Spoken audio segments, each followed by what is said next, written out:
everyone, it is great to see you.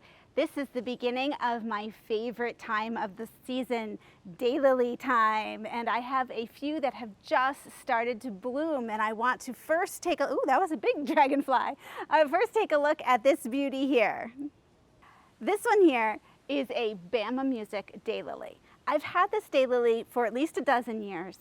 I used to vacation in the Catskill Mountains, and there was a home there with beautiful daylilies. And the highlight of our trip each summer would be to go, and she was such a lovely woman there who would dig up some of her daylilies to send back with us. And this is one that came back.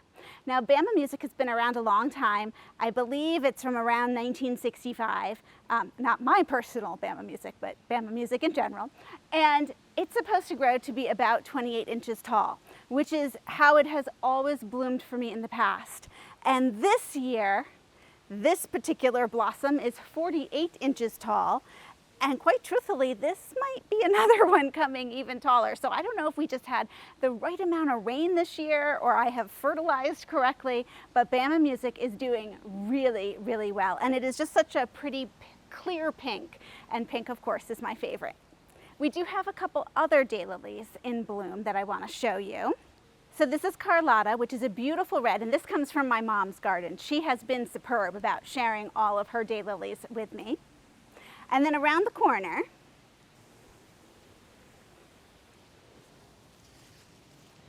and then this is Swirling Waters. Swirling Water also came from the Catskills. It is a beautiful, about 5.5 inch lavender flower. And now notice I said that I got these like a decade ago.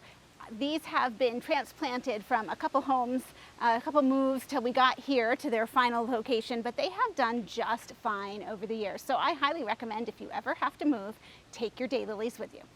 Since we are at the beginning of daylily season, we will have a lot of deadheading in the front of us. So I want to show you exactly how it is that I deadhead. So here is a daylily, Impulsive Innocence, that bloomed yesterday. And all you do is you take the day after they've bloomed, when they're all droopy, take the flower right at its base and snap.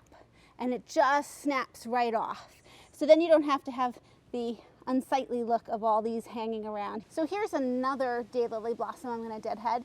Here's the place that it just attaches, and you just bend and snip right there. Now these really attract fruit flies.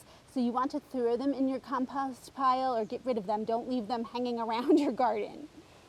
Before I head inside, and it is noon, it is over 90 degrees, it is time to get inside, I want to give you an update on this planter. So this is City Line Mars, and Mars has these beautiful blossoms that have sort of a white edge to them, and then the center either gets blue, purple, or pink, and they're just starting to come out, and it just goes so well with this jazzberry petunia here.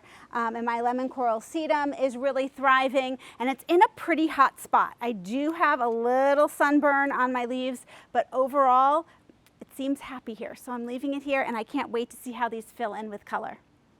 So okay, time for lemonade, and thank you so much for joining me today, and I'll see you in the next video.